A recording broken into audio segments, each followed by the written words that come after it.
Hey guys, this is day 4 of my healthy eating series. দিনটা শুরু করেছিলাম বাড়ির কাছাকাছি একটা মন্দিরে পুজো দিয়ে। তারপর বাড়ি এসে রেডি হয়ে গেছিলাম ফর জিম। উইন্টারে জিম যাওয়া একটা টাস্ক।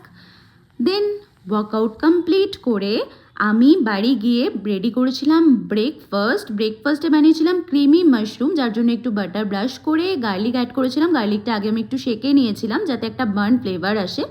তারপর আমি মাশরুম অ্যাড করে সল্ট পেপার অ্যাড করেছিলাম একটু মিল্ক, দেন একটু চিজ। আমার ক্রিমি মাশরুম রেডি। তার সাথে একটা ব্রেড আমি টোস্ট করে নিয়েছিলাম, ওপর থেকে স্প্রেড করে নিয়েছিলাম, আর একটু হালদি মিল্ক বানিয়েছিলাম। ইদানিং আমার ইমিউনিটি একদম কমে গেছে। This is my breakfast. লাঞ্চে খুব সিম্পল লাঞ্চ বানিয়েছিলাম আলু চোখা আর একটু তড়কা দেওয়া মাসুর ডাল। এটাই খেয়েছিলাম উইথ রাইস। ইভিনিং স্ন্যাক্সে খেয়েছিলাম একটু গ্রিন টি আর দুটো বিস্কিটস।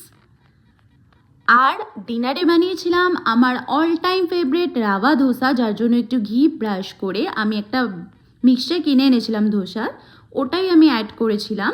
আমার ধোসা রেডি, সার্ভ করেছিলাম with boiled egg and green chutney. This is it for today. Hope you guys enjoyed my blog. Now love you, tata, bye by.